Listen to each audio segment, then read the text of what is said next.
coming up on this episode of the Roundtable.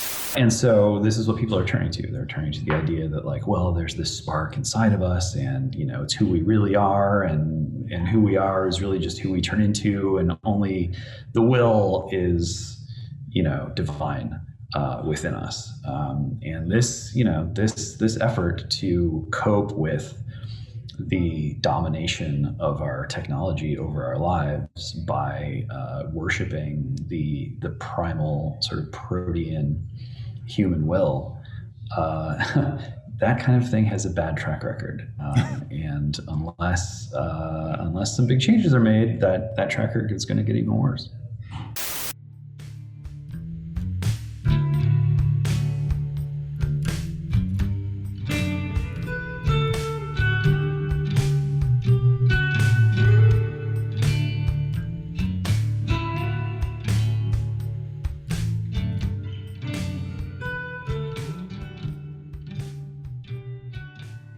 Hello and welcome to the Roundtable, the official podcast of the American Mind editors and publisher. We are back, baby. We had a little technical difficulty. Old Faithful, our trusty computer whereon the grand files of the podcast are stored before producer Jake makes us sound plausible and makes my voice about 2 octaves deeper than it actually is in person, crashed. It went kaput, and with it, one hopes, all of the damning outtakes that Jake has stored away for future blackmail. So that's all to the good, but depressingly meant that we couldn't record for you last week. We're sorry about that. Sorry to miss you, and grateful to be back with you, although we are now on a kind of fly-by-night system until we get our computer back up and running. So apologies also for slightly reduced audio quality. I shouldn't have said anything because you probably would never have noticed, but now you will, and that's why we are stitching ourselves and our tech back together. And you've, I'm sure, already gathered that Ryan's out again this week, so you're stuck with me, associate editor of the Claremont Review Books and features editor of the American Mind, Spencer Clavin. I'm joined today by our managing editor, Seth Barron, and our executive editor, James Poulos. Got a lot going on this week of varying topics. We're going to start with this report, these internal documents that have confirmed something that to me is not hugely shocking. I mean, I was already kind of on this train, as I believe we all were, but it really does seem as if Dr. Fauci, Anthony Fauci, was lying before Congress when he said that the NIH did not fund gain-of-function research on bat coronaviruses at the Wuhan Institute of Virology. I'm going to read from Yahoo News here. The internal documents detail the work of EcoHealth Alliance, an American research nonprofit which used NIH funding to research novel bat coronaviruses at the Wuhan lab. Among the documents, which were obtained by The Intercept through a Freedom of Information Act request, is a previously unpublished EcoHealth Alliance grant proposal filed with the National Institute of Allergy and Infectious Disease, which is run by Fauci. I feel like I want to tip my hat to Senator Paul here, who has been interrogating Fauci on this. It's really been kind of remarkable to see, whatever else you may think of him. And this, one sort of wonders whether this is just one of those situations where they lie. They know that they're lying. They know we know they're lying, and they don't care. So it's hard for me to imagine that this, what should be a bombshell, what should be a scandal, will bring the whole coronavirus regime crashing down, especially as we learn news out of Australia, which I have to stop myself from laughing because it really isn't funny, except that it is so kind of over the top. It's like if you had to write some sort of dystopian science fiction about coronavirus restrictions, you would be pilloried for going overboard. If you imagined what Australia is now currently doing, which is debuting a new app which uses facial recognition and geolocation to enforce quarantine. The government of South Australia, one of the country's 6 states. As I understand it, basically what this app does is you get a text from the government, from Big Brother, and then you have something like 15 minutes, some short amount of time to send a selfie confirming that you have not violated quarantine, that you are where you're supposed to be. And officials have said that, South Australians should be proud to have debuted this leading edge in coronavirus technology. Guys, looking at these two news stories, I am sort of struck by, and I know that people say this all the time, like, oh, it used to be 15 days to slow the spread.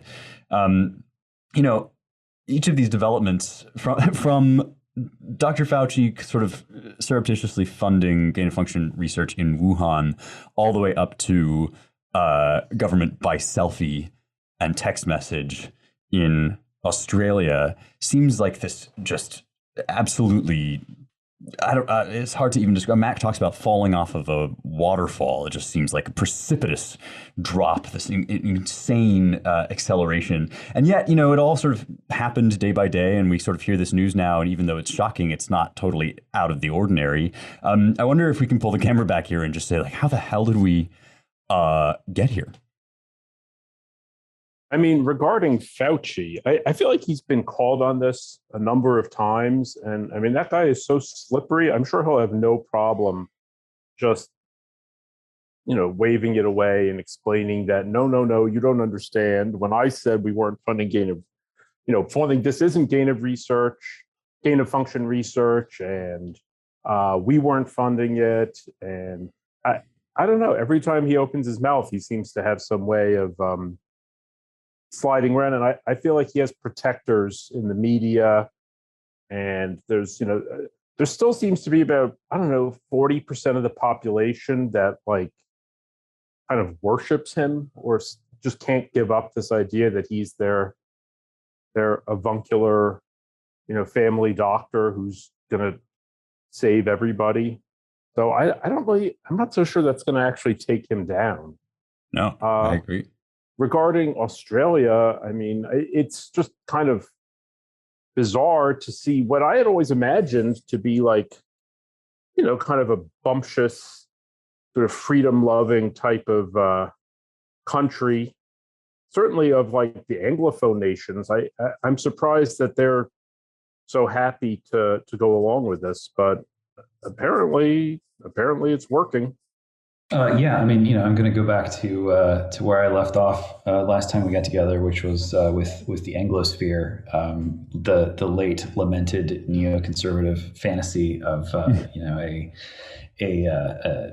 more or less British and American led international order that doesn't have to worry about those tricky Europeans who, the British never really trust the Germans, and I can understand why, but especially after the Iraq War, when it was the coalition of the willing days, neocons very much about we'll just have the countries that are now the Five Eyes countries.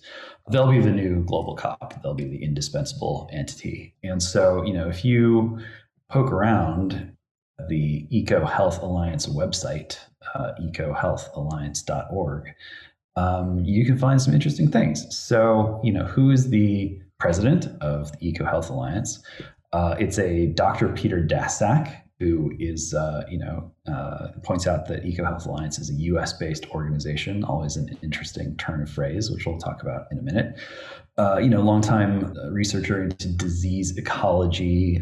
His bio on the site goes on to explain that not only was he one of the founders of the field of conservation medicine, but, and this is a quote, has been instrumental in the growth of eco-health, One Health, and now planetary health, unquote. So this approach is informed by a perspective on emerging infectious disease research that sees problems of human and animal disease as intimately linked, you don't say, exacerbated by ecological change. So, once again, like what this really boils down to is, the same kind of like complexity focused global analysis that, an outfit like the Santa Fe Institute in New Mexico does, where, the objective is to basically use computers to model the entire world and to have the machines understand things that are too complex for human beings to understand until the machines create a little model or a little terrarium of the planet, which can then be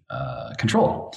And so if you're curious, who this Dr. Daszak is and why he's running the Eco Health Alliance, well, you can pop over to Wikipedia and you can discover that, in fact, he's not an American. He's a British zoologist.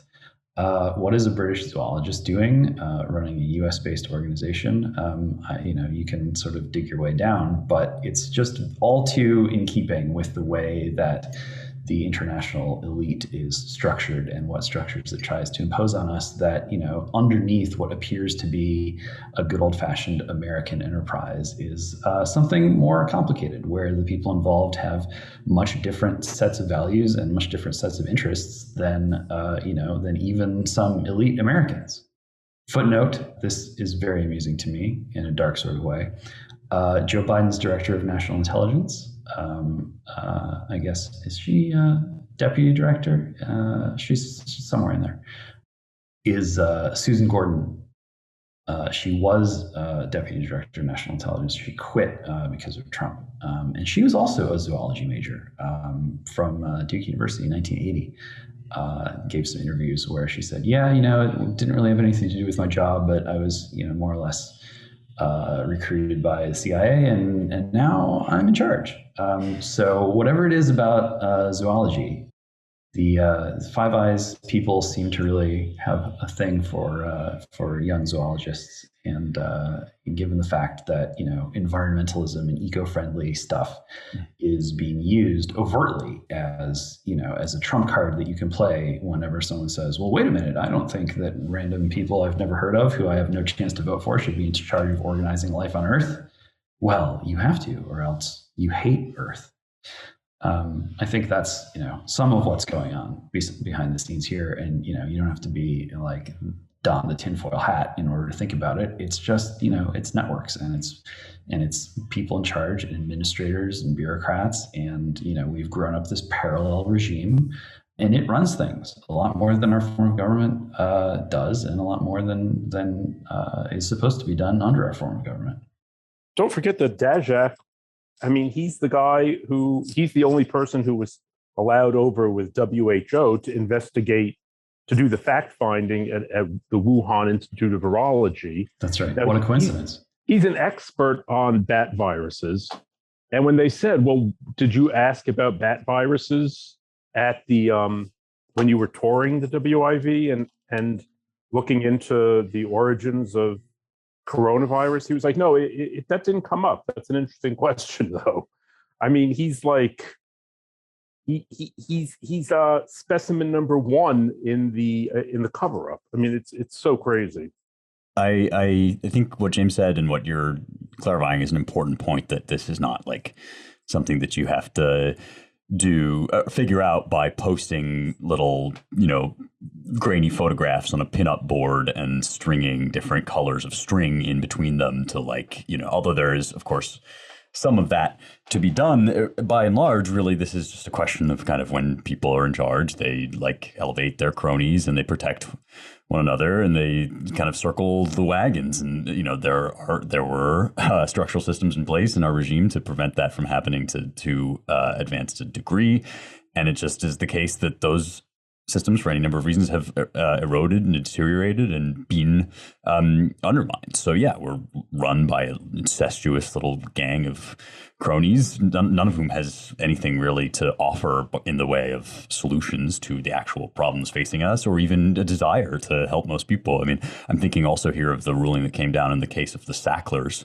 the billionaires who were granted immunity for their role in Purdue Pharma and the OxyContin crisis. I mean, just the level of just nepotism and dealing, sort of inward dealing that goes on in these circles is really staggering. And I return to my suggestion, and Seth's also, that they don't care. They don't care that we can see it, really. They're too firmly ensconced at this point in their positions of power. And I wonder about, Seth, something you also said, which is the kind of avuncular role that Fauci either plays or is kind of put into by the people who trust him. We talked, I think, maybe on Tell Me What You Really Think, about the little kid singing, Dr. Fauci, give us vaccines, these little, just infantilized people whose representatives are children, looking up to this grandpa figure. And you can think of a million other examples. I mean, I kind of think there's some of this going on around the Cuomo sort of cult.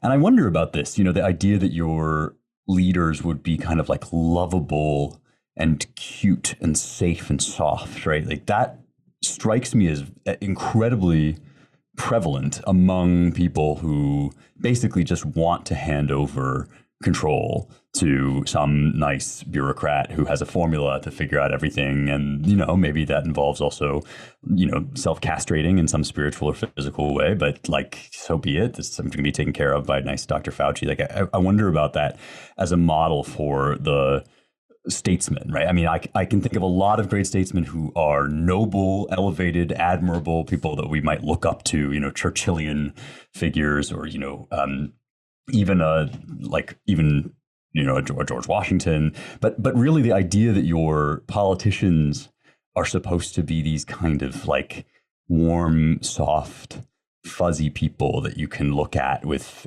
trust and awe, and just kind of like gently slip away into a sleep of acquiescence as they grind your face into the dust, is really, that part of it is enormously disheartening to me.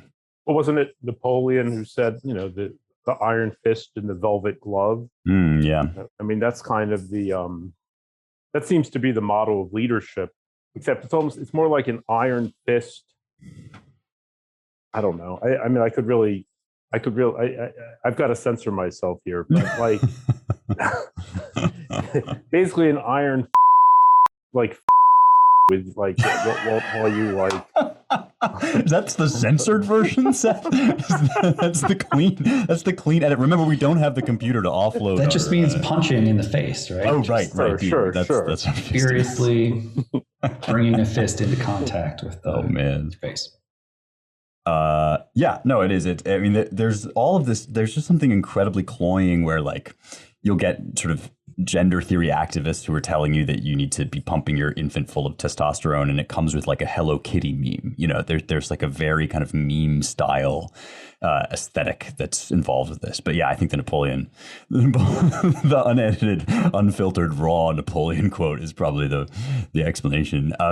Well, just regarding the meme thing, I mean, all over New York, I don't know, it's probably everywhere. It's probably all over the internet, but there's just like stickers and all kinds of things. Like there's a pharmacy around the corner for me that had this whole window display set up with Fauci as like an archangel, or like Jesus, really, like, being like, elevated to heaven, saying like, I don't know, save us, Dr. Fauci, or thank you, Dr. Fauci.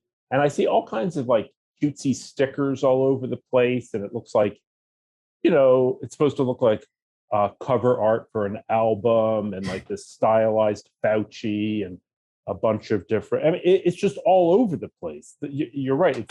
It's this weird meme culture of Fauci as the, I guess, some sort of philosopher king, but like, there's this book like Dr. Fauci, Tony from Brooklyn or something like that, like how a Brooklyn kid saved the world. I mean, we've been talking about Fauci so much on this podcast. I mean, it's a bizarre phenomenon. I'm dearly hoping that the same thing that happened to Cuomo happens to him, and the balloon is punctured and he disappears. But I don't know. Well, wouldn't that be kind of hard? Like with Cuomo, as you pointed out, they had this other scandal to kind of just sweep him under the rug with, and then therefore there was no accountability for the rest of it, for the actual COVID stuff and the nursing homes and whatever. And with Fauci, it's almost like, because for the very reasons that cause us to talk about him constantly on this show, it's kind of hard to imagine a fall from grace for him that the ruling class will be able to pass off in some kind of delicate way as like not actually as bad as all that. But maybe that's not giving him enough credit. Yeah, it's unnerving to realize that the only role for testosterone in the society of the future that we're being offered is to use it to make people transhuman. Speaking of testosterone and the making of people, let's talk about Texas. The Texas legislature has passed an abortion law, which is either heroic or draconian, depending on whom you ask. In my view, it's heroic. But this is effectively a kind of workaround for Roe. And it comes at an interesting time, especially because the court will the Supreme Court will hear a Mississippi case in which it's expected to comment on or perhaps even strike down or significantly alter Roe and Casey, the two landmark abortion cases that have ended us up in this weird, contorted legislative situation. But in the meantime, Texas has created this very ingenious, I would say, way of effectively outlawing, most abortions by limiting abortions to 6 weeks, where the heartbeat shows up. And the way they do it is by kind of basically giving civil litigants standing to sue for those who aid and abet abortions of this kind, that is, post 6 week abortions. And so the Supreme Court passed this over because there's no case yet for them to judge on. And there's been a lot of commentary, right and left, about the kind of interesting nature of all this. The left, of course, is like losing their ever-loving minds. And if the piece to read about that, if you're interested, is Michael Metacroft's piece. I think it's called "Where Are Your Gods Now?" It was an American conservative about the reaction of the left is akin to that of idol worshippers when their gods are dashed to the ground. And as Seth and I were texting earlier, it's sort of like a bit on the nose that the pro-abortion camp is lobbying now with like the Church of Satan for a religious exemption, as with the idea being that abortion is the central sacrament of the Church of Satan, or perhaps it's the Satanic Temple. I can never quite remember which. But in any case, that's been just to interject quickly. I believe it was our own Matt Peterson who snarked on Twitter about the abortion ritual that was being invoked as, the Satanists are going to save the pro-choice movement, causing the Church of Satan Twitter account to respond to Matt and say, this is fake news. We have no abortion ritual. Don't pin this one on us. Basically saying we're not going to save anyone's pro-choice movement. Huh. I missed that. That's very interesting. I thought the whole point of Satanism was to do sort of human sacrifice after birth rather than. Yeah, exactly. Well, right. If they're not people, how can it count as human sacrifice? Right? It's kind of a double bind. I have questions. Yeah, exactly. Make it make sense. I never thought that I'd say this, but I need to be on Twitter more, clearly, because I'm missing this interaction between Matt and the Church of Satan. In any case, on the right, there have been a couple schools of thought about this. One is, this is a kind of mechanism that could be used by the left to target other notionally constitutional rights. The idea being that, well, if the abortion lobby thinks that abortion is a constitutional right, and if this law, therefore, is a kind of conceived as a workaround to a constitutional right, well, then you are putting yourself in danger of workarounds to the Second Amendment or the First Amendment. To which many respond that, in fact, such workarounds are already being attempted in many cases successfully by the left, especially in the realm of gun rights, which, and then this is the final thing I'll say, are obviously a much more defensible and ironclad right enumerated in the Constitution than the wholly fabricated and imaginary right to an abortion, the creation of which out of whole cloth in a thoroughly incoherent ruling by the court in Roe is what landed us in this bizarre position in the first place, where there is an issue of the gravest moral consequence, where people in goodwill but passionately and with deep conviction disagree, and have not been allowed to have the difficult conversations or indeed to make the laws that reflect their moral convictions because of thoroughly really just a seismic and transformative act of not even judicial overreach, but judicial fiat. What do you guys make of this law? Well, it's certainly devious or clever. Because you notice they don't go after the mother. Right. You can't sue the mother. You can only sue the people who enable the abortion. Look, you're right. They have private right of action in all kinds of cases. Like right now, there's a huge case where the Sandy Hook parents up in Connecticut are suing the gun manufacturers because someone used their gun, illegally. So I guess why not? The left has been abusing the court system for decades. So I guess it's a dose of their own medicine. I don't know. It would be curious to see what happens when this works its way through the courts.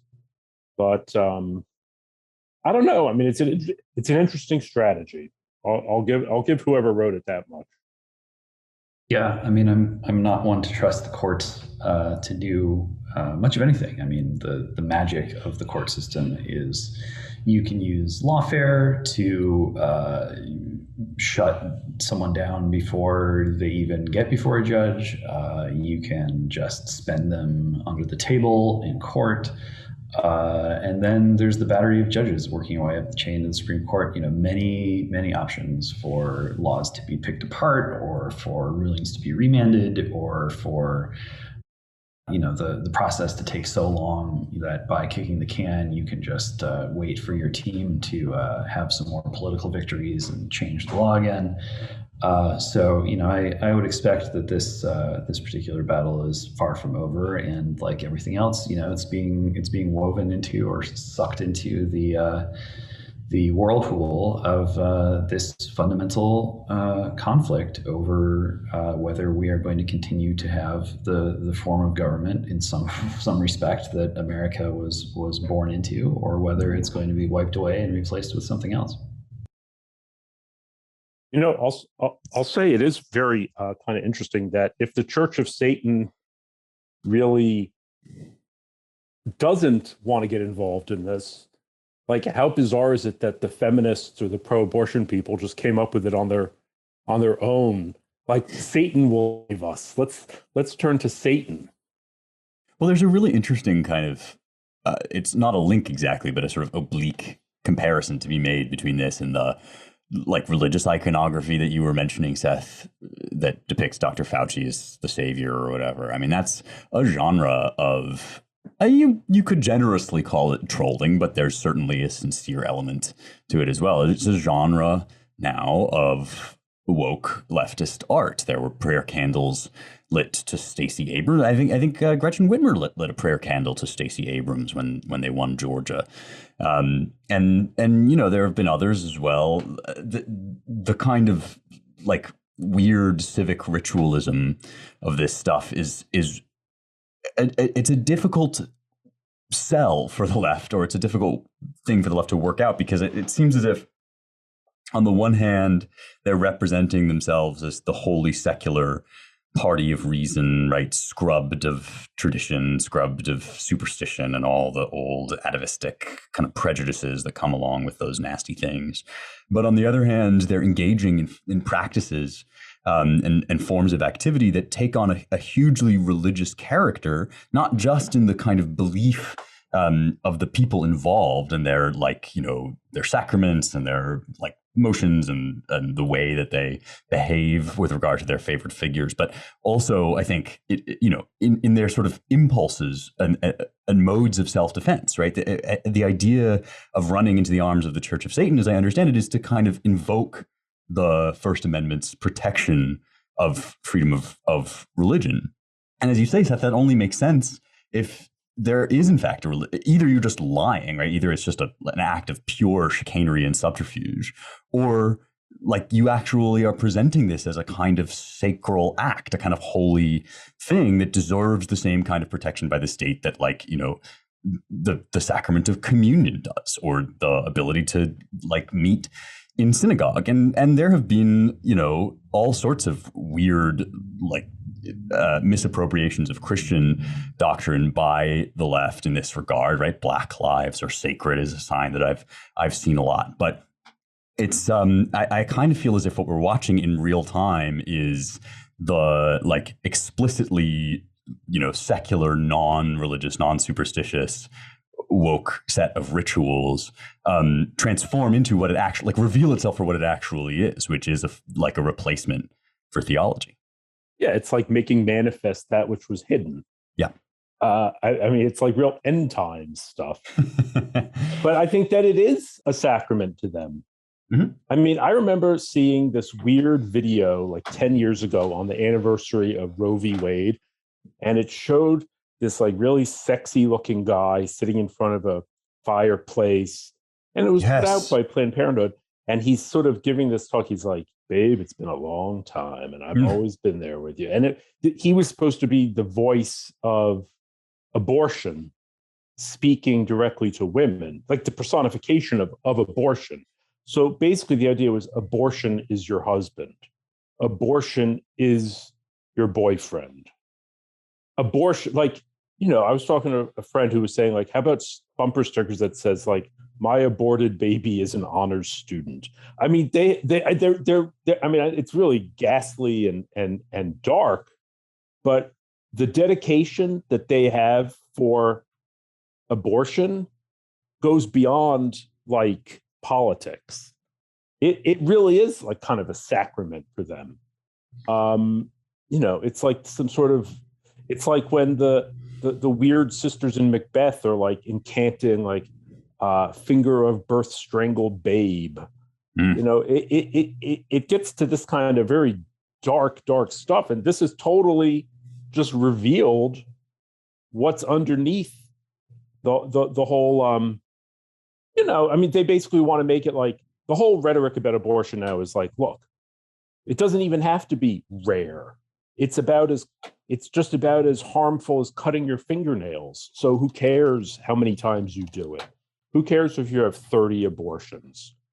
So they have this antiseptic veil, but it's all just been, it seems like this is kind of ripping it off. It's really revealing some pretty nasty stuff.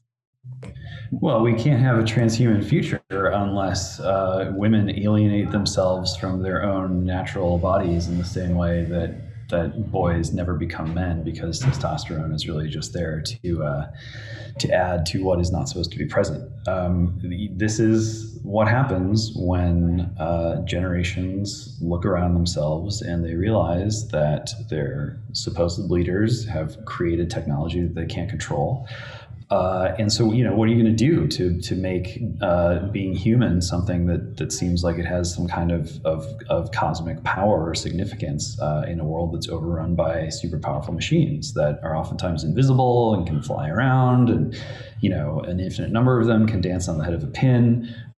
And so this is what people are turning to. They're turning to the idea that, like, well, there's this spark inside of us, and it's who we really are, and who we are is really just who we turn into, and only the will is divine within us. And this this effort to cope with the domination of our technology over our lives by worshiping the primal sort of protean human will, that kind of thing has a bad track record, and unless some big changes are made, that track record is going to get even worse.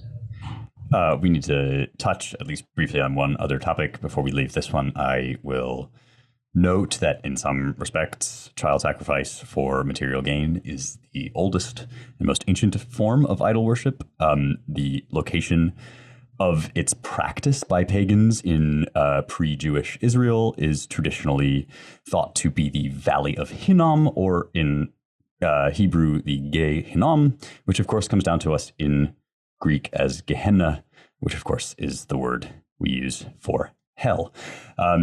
That's all I'll say about that. Let's talk. Is it not right that Moses came down from the mountain and was so upset because the sacrifice of children to Moloch had already resumed? That's a good question. I assume I've heard rumors. I mean, I think that's a tradition definitely about the sacred cow narrative. I don't think it's in the actual text, but I could be wrong. But it would be no surprise, certainly. And that's, I think, also kind of what the point of Abraham and Isaac is like, we don't do that anymore. In any case, let's talk briefly, speaking of sacral religious works of art, about these two kind of remarkably parallel stories. One in Virginia, statue of Robert E. Lee in Richmond is being removed. You can probably guess why. I don't need to go through the details. Governor Ralph Northam, NPR says, Governor Ralph Northam, a Democrat. I would say Governor Ralph Northam, a former wearer of blackface, but I suppose that's neither here nor there. Was present at the removal of the hated statue. The desecrated thing was removed from the holy place. Meanwhile, in Afghanistan, or I suppose Afghanistan, if you're not going to be pretentious like me, we find the Taliban painting over American murals in Kabul, including one depicting George Floyd. When we started recording, before we started recording, Seth said they think it's a secular mural. They don't know that they're actually casting down an idol, which I thought was very apt. What do you guys make of these two societies sort of establishing their national faith via acts of artistic desecration? Well, the Taliban's, but that's their signature move. I mean, remember those 300-foot Buddha statues that they shelled into unrecognizability. So I mean, Islam is nothing if not iconoclastic, and they really they zeroed in on the number one icon for the West right now, or at least for America, which is like George Floyd. I mean, they are erecting statues of this guy all over the place, like these giant, like it's almost like those Toltec heads, just like these, the monumentality of his face, like giant heads of George Floyd, like everywhere. There was one in New York, and I don't know, somebody spray painted on it, and you would have thought that someone had just torched a cathedral, like intentionally. So, look, this is like, if there's anything that's going to get us to go back and like wage war on the Taliban, I would say it's this. Well, I mean, it's funny, like, obviously the Taliban are exceptional in a lot of ways, and in a lot of negative ways. I mean, as you point out, Seth, they took hammers to, I think they took hammers to the Lamassu and all of these great works of ancient art. But in another way, I mean, like, this is just kind of part of establishing a theocracy. Like, and there are. It's not in itself, I don't think, an inherently objectionable thing to do. I mean, I'm reading back through the book of Deuteronomy right now, and they're like, that's the first thing they're supposed to do, that the Israelites are commanded to do when they go into the new territory that they're going to take over. God says, cast out the idols, smash their altars, right? Like, overturn all this stuff. And, it's an act of like claiming the land for God. And I think a lot of the sort of ambivalence about the Taliban's recapture of Kabul among some of the more, let's say, disillusioned members of the right has to do with this, that it's like, which God ultimately is the one that like seems closer to the real God, like to George Floyd or Allah. And like, again, I've said this before, none of this is articulating this is not meant to sort of state my agreement with it, but it is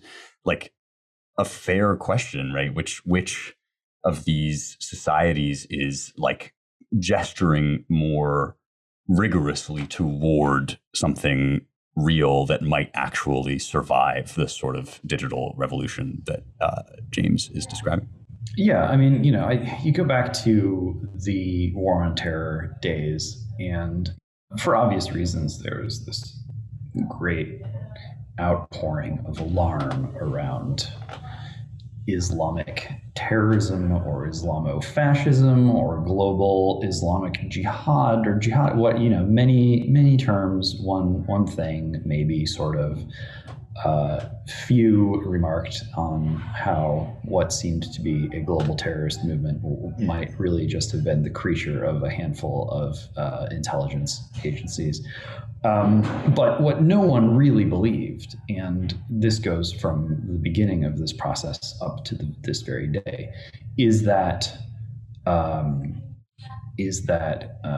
militant Islam was really capable of conquering America.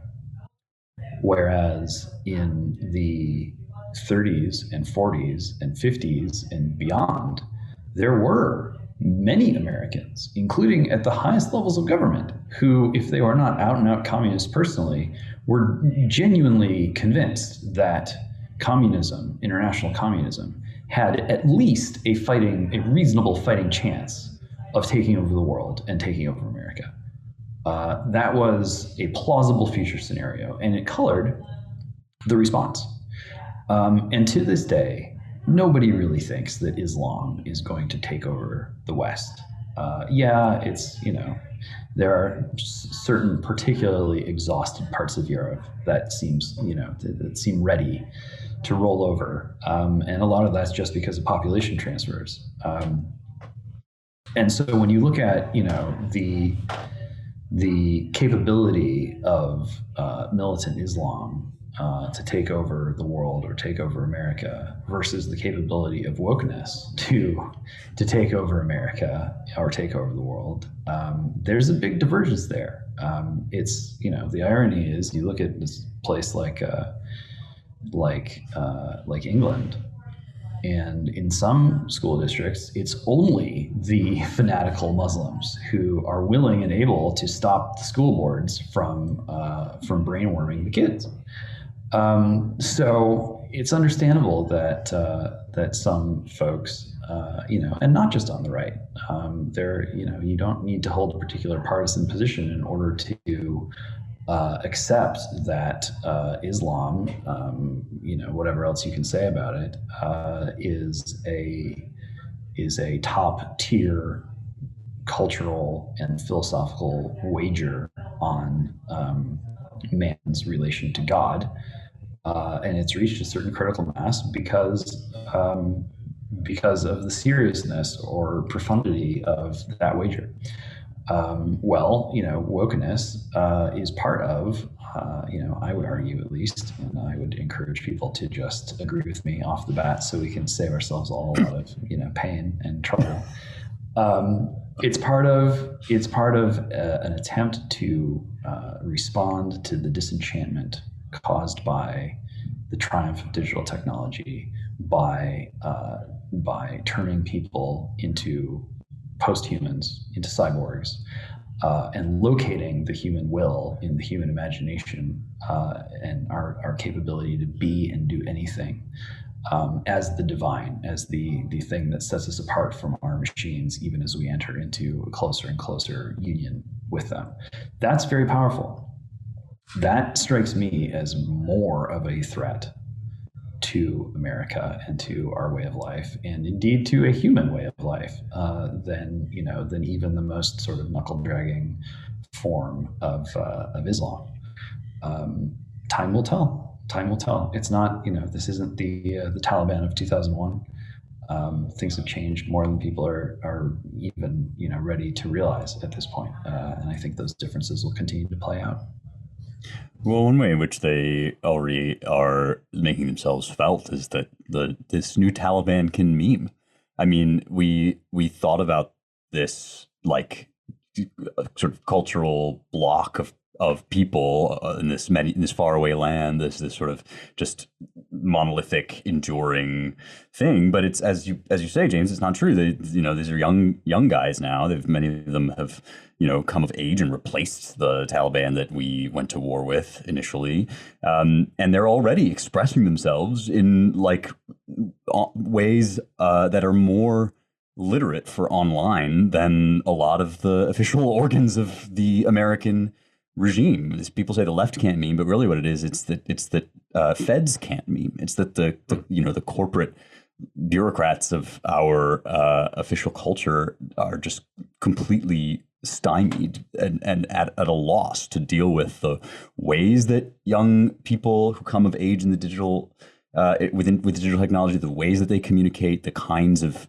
paradigms that shape their thought, and the same is not true of the Taliban. The Taliban seems effectively to be, as you say, James, making a bid for a certain kind of spiritual conviction and commitment that they believe will endure and outlast the seismic changes that are otherwise reshaping our entire world.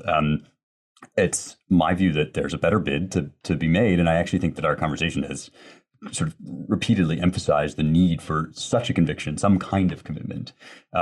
Listeners of this podcast will know which one I've chosen, which one I think a lot of us at Claremont have chosen, but it's worth considering that you gotta pick one. We're going to close there, and thank you all for listening to the Roundtable, especially during these sort of hectic times of technological turnover. If you want to support our work, visit claremont.org/donate. And if you want to learn more about all our projects and writing, visit our websites at americanmind.org, claremont.org, claremontreviewofbooks.com, and our brand new Washington, D.C. based Center for the American Way of Life at dc.claremont.org. Friendly reminder, if you don't know this already, that the Substack content is now rolling out daily on the main site, americanmind.org. Please rate, share, and subscribe at Apple Podcasts or wherever you get your podcasts. It really helps the show when you spread the word. Thanks to the production and engineering crew, Jake Gannon and Annalisa Lee. And thank you all for listening. Talk to you all next week.